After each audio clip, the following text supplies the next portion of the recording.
The bank representative's voice was calm, but her words felt like a punch. All 5 credit cards are maxed out, and they are in your name.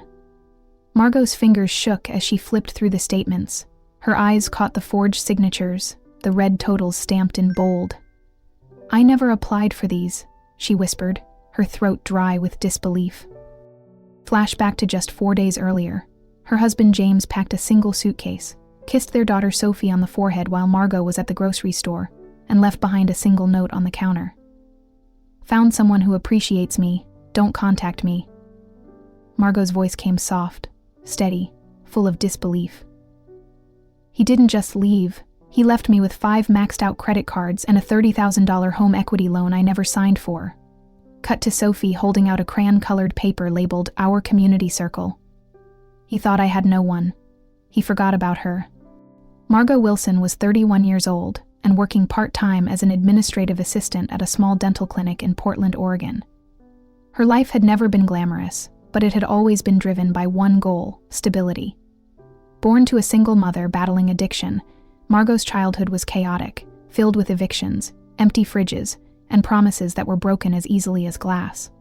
By the time she turned 18, she knew exactly what she didn't want: unpredictability, loneliness, and dependence on anyone who could disappear overnight. So when she met James Wilson during her sophomore year of college, she thought she'd found the opposite of everything she feared. He was calm, calculated, ambitious. A computer science major with a plan: graduate, land a tech job, buy a house, build a family. He seemed protective in a way that made her feel safe. Within weeks, James proposed. Margot, caught between panic and longing for security, said yes. She dropped out of her nursing prerequisite program to support James's 5-year plan. He convinced her it was the right move. "Once I'm established, you can go back. We'll be stable. You won't have to juggle school and motherhood," he'd said with conviction. Margot believed him because she needed to. And for a while, it even looked like the plan might work.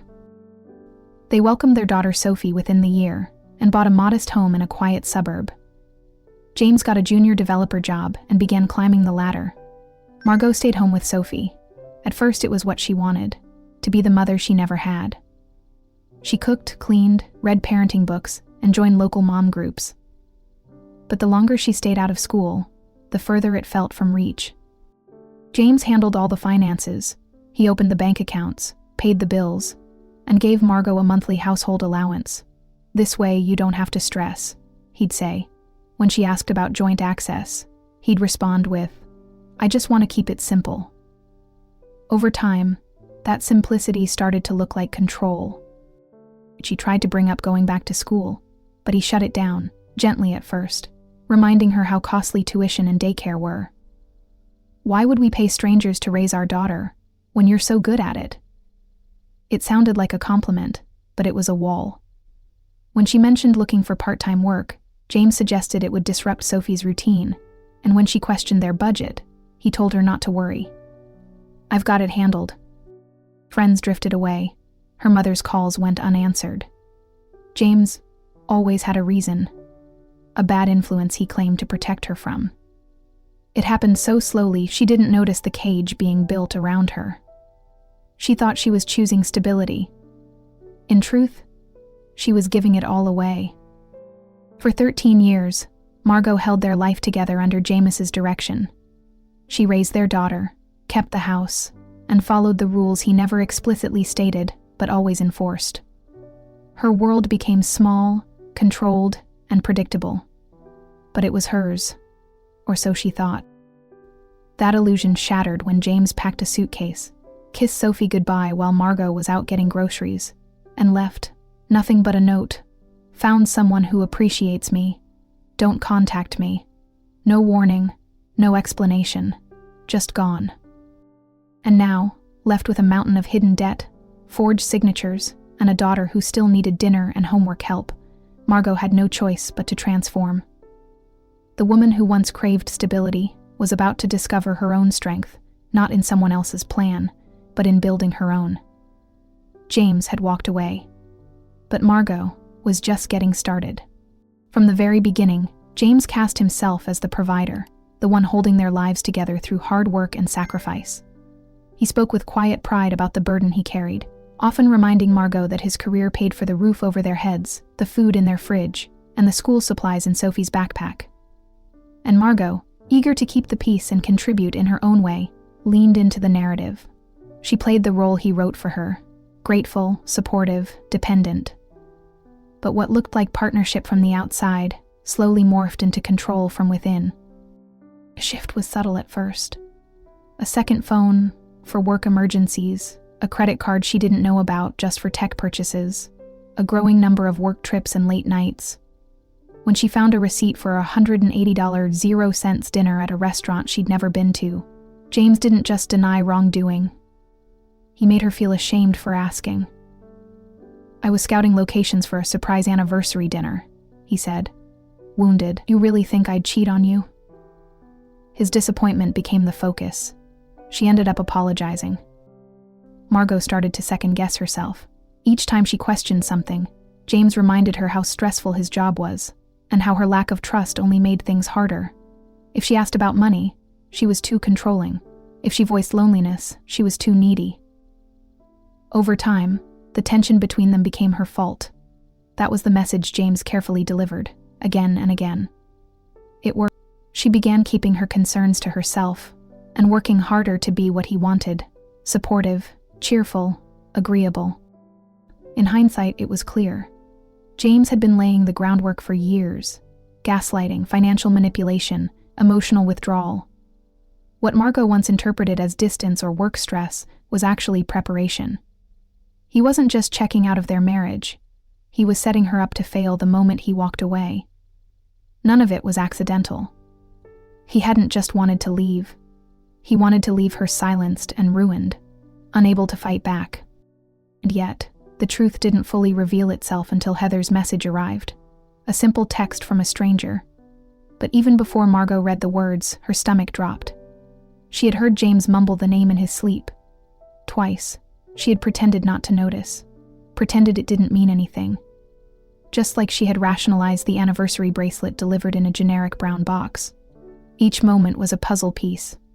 And now, one by one, they were snapping into place. Heather's message was more than a warning. It was the whisper of a bigger betrayal, a thread Margot knew she had to pull. Because the man who said he loved her had left more than a note on the counter.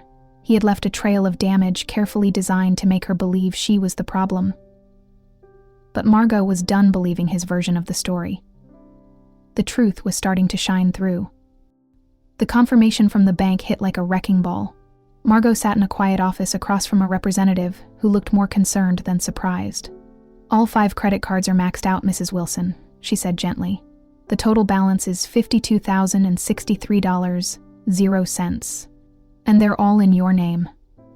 Margot's hands trembled as she flipped through the statements, each one stamped with bright red overdue notices. Her name was printed clearly on the accounts, her signature scrawled across 5 different applications. Only, it wasn't her signature. It looked close, just close enough to fool a bank employee. But she knew her own handwriting, and those weren't hers. "There are 3 months past due," the representative added. "You've been listed as the primary account holder on all of them." Margot's voice barely rose above a whisper. "I never applied for any of these. I never saw these cards." Just 4 days earlier, her husband James had kissed their daughter Sophie goodbye while Margot was out buying groceries. No goodbye to her, just a note on the kitchen counter. "Found someone who appreciates me. Don't contact me. I'll call about divorce proceedings." As the shock of the forged card sank in, her phone buzzed again. A text from an unknown number. "Margot, this is Heather. James told me you were controlling and financially abusive, but now I'm seeing things differently.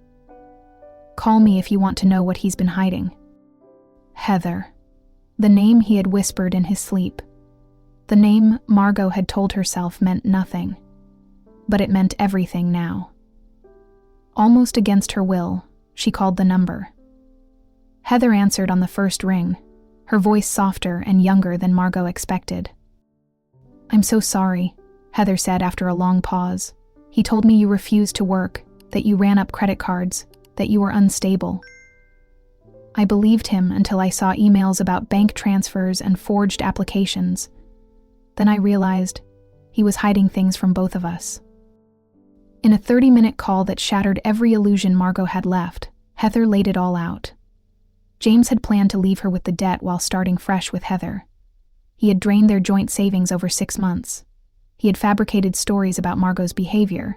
He had blocked her support systems so she'd have nowhere to turn. And most of all, he had done it all methodically, step by step, so she would seem like the problem when it all came crashing down. That night, Margot didn't cry. She didn't scream. Instead, she pulled out a notebook and opened her laptop. She began printing emails, highlighting bank statements, scanning documents, every charge, every forged signature, every lie. She documented everything she could, page by page, line by line. "I had built this trap," she said to herself. "I'll dismantle it, one receipt at a time." The woman he had tried to leave in the ashes was beginning to rise. She wasn't just going to survive. She was going to expose every piece of the destruction he left behind. Margot thought she'd already seen the worst. But then came the next blow. While combing through online banking records for anything James might have touched, she stumbled across something she hadn't expected. An open home equity line of credit taken against their house 3 months ago. It was for $30,000, 0 cents. Her name was on the documents. The account was real. But she had never signed for it. Never even knew it existed. The transactions were calculated, spread out in $2,000, 0 cents, and $2,500, 0 cents increments, just small enough to avoid triggering fraud alerts. The funds were already gone, withdrawn cash in accounts. The home she had thought might offer Sophie some stability had become another ticking time bomb. Worse, when she called the mortgage company to ask about their current standing, the representative informed her that the mortgage was already a month overdue. The most recent payment had bounced. The next morning, she discovered her phone had lost service. She couldn't call out or receive messages. When she reached out from her work computer to the phone company's support chat, she was told her line had been removed from the family plan. James had listed them as separated and claimed she'd agreed to get her own account. The same pattern was repeating: cut her off, isolate her, control the narrative. Later that afternoon, a knock at the door delivered a certified letter. It was from James. Inside were separation papers and a proposition. He would let her keep the house if she agreed to assume all existing debts. He claimed she had refused full-time employment, was financially dependent, and had mismanaged their credit. In short, he accused her of creating the financial mess she was drowning in. And now, he was offering her the chance to sink with it, legally. Margot stared at the papers for a long time, the shock morphing into disbelief, then something sharper. Rage. He had carefully built this version of her, the irresponsible wife, the dependent, the liability. It was a lie. A lie he'd polished so well, he thought she'd be too broken to fight it. With no money for a lawyer, no nearby family, and her support network decimated by James's isolation tactics, she felt the walls closing in. But then she remembered someone who had tried to stay in touch. Her old roommate, Diane.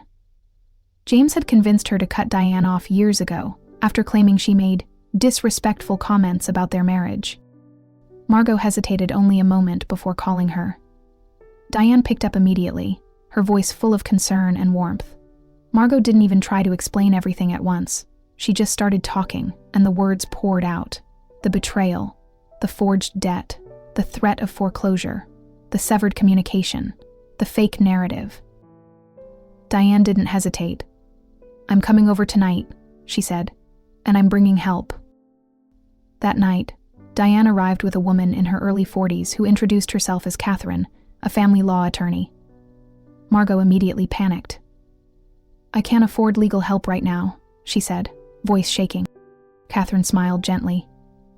"Diane and I go way back. Tonight's on me. Let's talk through the basics and see what we're dealing with. We'll figure out the rest." happened for the next 2 hours, Catherine listened, took notes, and reviewed every document Margot had collected. She explained that while the credit card debt might be partially contestable given the forged signatures, the home equity loan would be trickier, especially since it was notarized. Still, she assured Margot that forgery was a serious matter, and it could be challenged. She also recommended filing for an emergency court hearing to freeze any remaining joint assets and to push for temporary support for Sophie. For the first time in weeks, Margot felt something she hadn't dared to hope for: direction. It wasn't going to be easy, but she wasn't alone anymore. And that meant everything.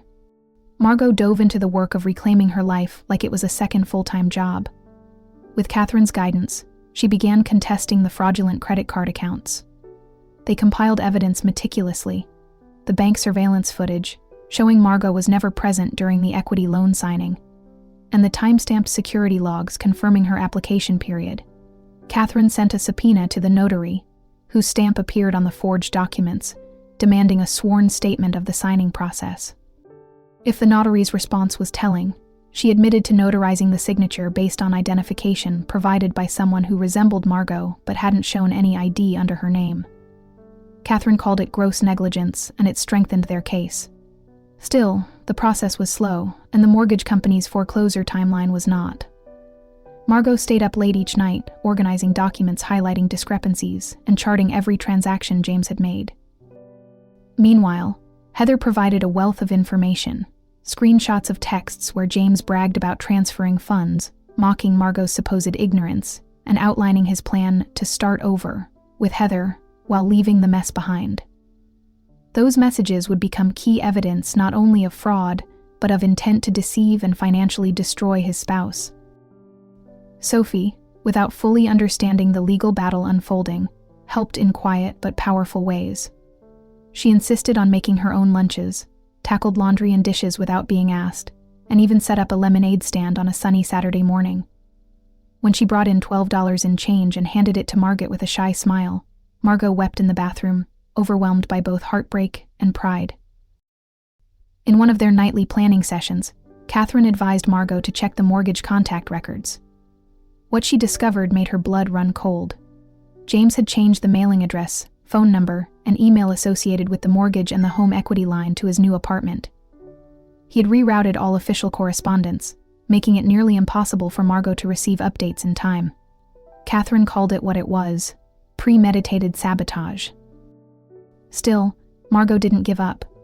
She began building what Catherine called a resilience portfolio, a list of allies, professionals, and community members willing to support her case. Diane connected her to a new full-time job at a different dental office. Her old supervisor agreed to provide a character statement. Sophie's teacher offered to help with after-school care, so Margot could attend legal meetings. One of her neighbors, a retired accountant named Mr. Patel, volunteered to help her create a budget and repair her credit score. For the first time in a long time, she wasn't surviving alone. Then the foreclosure papers arrived. Certified, cold, final. The mortgage company had received notice of misrepresentation on the home equity loan and flagged the entire mortgage for default. That night, she sat in the kitchen alone while Sophie slept, her head on the table, trying not to sob. Then her phone buzzed. It was a text from an unknown number. "Thought you were clever getting your girlfriend to contact my wife. Back off or I'll make sure you and Sophie are on the street by month's end." It was James, threatening her, and not just her. He had invoked their daughter. Catherine had warned her this might happen, that an overconfident abuser often slips up when they feel cornered. This was the moment. Margot forwarded the text to Catherine immediately. "This is golden," Catherine said the next morning. "He just admitted to intimidation and financial coercion. He's endangered a child. Now we go for protection orders, asset freezes, and fraud complaints all at once." Margot didn't just want court action. She wanted James to see the people who had rallied around her. She wanted him to realize the narrative he built about her, that she was weak, isolated, and dependent, was collapsing. She picked up the phone and called James. "I need to talk," she said calmly. Things have gotten out of hand." There was a long pause before he answered. "I agree. I want you to come to the house tonight, 7 o'clock. There are some people you should meet." He hesitated. "What kind of people?" "It's not a trap, James. It's an education." Margot hung up the phone and looked over at Sophie, who was finishing a homework assignment at the table. She smiled and said, "Tonight, we close the door on all of it." At exactly 7:00 p.m., the doorbell rang. Margot opened it to find James standing there, dressed in business casual clothes and wearing the strained expression of a man expecting confrontation, but still clinging to control. He stepped inside cautiously, glancing around the entryway, before he hadn't expected to see. Diane was seated on the couch beside Catherine, both of them holding folders. Margot's co-workers stood by the fireplace, chatting softly with Mrs. Winters. Near the dining table, their elderly neighbors Mr. and Mrs. Patel poured tea into paper cups, while Heather stood steadily apart, arms crossed, watching James with steady eyes. This wasn't a trap, it was a circle. James froze. "What is this?" he asked, his voice tight. Before Margot could answer, Sophie stepped forward holding a large poster board that was colorful, detailed, and clearly drawn with care. At the center, 2 stick figures labeled Mom and Me. Branching out from them were names, faces, and small illustrations. Diane, the lawyer lady, Mr. Patel, the accountant, Miss Winters, the teacher, their neighbors, co-workers, even Heather. "It's our community circle," Sophie explained proudly. "When you left, I knew Mom would need help. So, I made a list of everyone who might care about us." James looked at the poster, speechless. He scanned the room again, this time recognizing the significance. These weren't just random supporters, they were witnesses. Proof that Margot wasn't alone, that the version of events he'd told Heather, and probably others, was unraveling. Catherine stood up and spoke calmly. "Mr. Wilson, as of today, we have documentation submitted to contest the credit card debt and challenge the equity loan on grounds of forgery. Your text message has been logged as intimidation, and the community you see here has provided statements supporting Mrs. Wilson's case." James turned to Margot, clearly trying to salvage some ground. "You didn't have to do all this. We could have worked something out." Margot met his gaze evenly. "You left me with debt, lies, and a house on the brink of foreclosure. You rewrote our story to make me the villain. But you forgot something important." She turned slightly and placed her hand on Sophie's shoulder.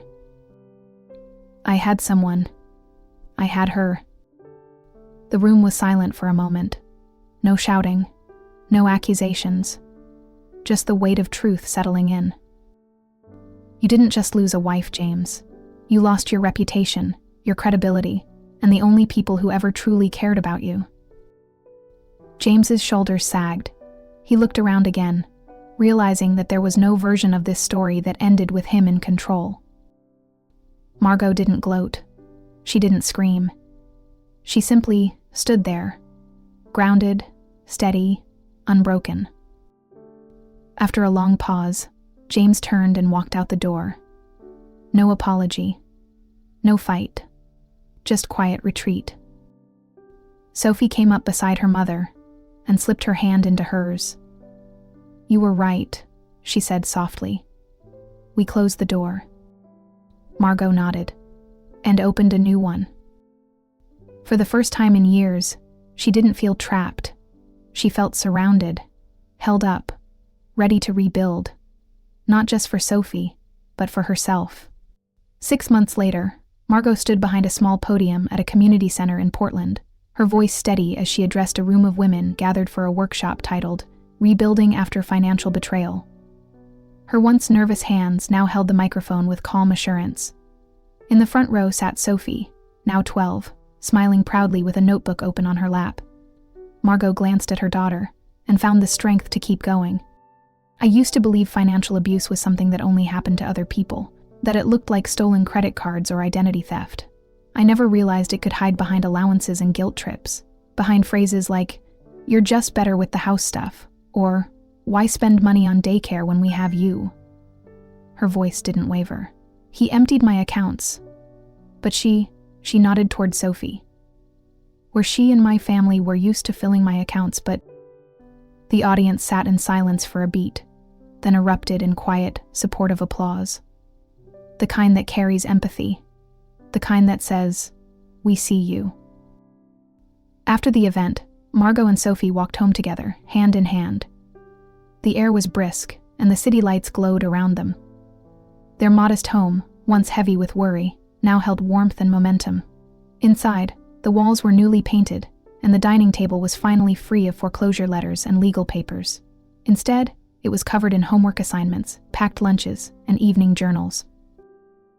Margot had secured a full-time administrative position at a private dental clinic, thanks to Diane's connection and a glowing recommendation from her previous supervisor.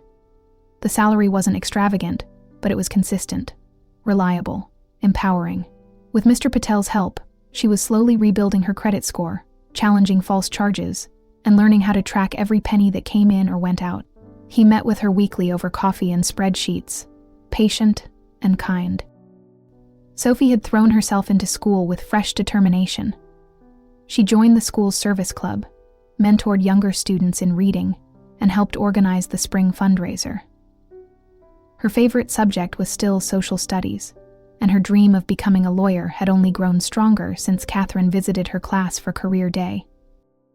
That evening, after dinner, Margot pulled a frame from the hallway closet. It had taken her months to find just the right one. Together, she and Sophie hung the framed community circle chart above their dining table, its colors still vibrant, its names still legible. Margot stood back and looked at it with tears in her eyes, not tears of grief, but of pride. It was a map of everyone who had held them up when things fell apart. But more than that, it was proof that even after betrayal, love could still be found. That family wasn't just about blood or vows. It could be drawn, built, invited, and lived. She smiled softly. They were no longer just surviving. They were home. He stole my name, but my daughter gave me back my voice. He forged my signature, maxed out credit cards, drained our savings, and vanished, leaving behind not just debt but silence. He counted on my shame. He counted on my isolation. He counted on me staying quiet, staying small, staying broken. But he forgot about one thing, Sophie. He left us for debt and distance. But Sophie built us a village. She rallied neighbors, teachers, co-workers, and friends into something he could never understand.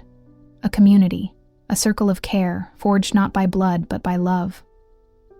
My daughter reminded me what resilience looks like in the smallest acts, sharing her allowance, doing the dishes without being asked, drawing a chart that mapped out hope. My name is Margot Wilson. My ex-husband tried to ruin me, but my child reminded me how to rise. I learned that legal battles can be won with truth, that reputations can be rebuilt, that homes can be saved. And hearts, too.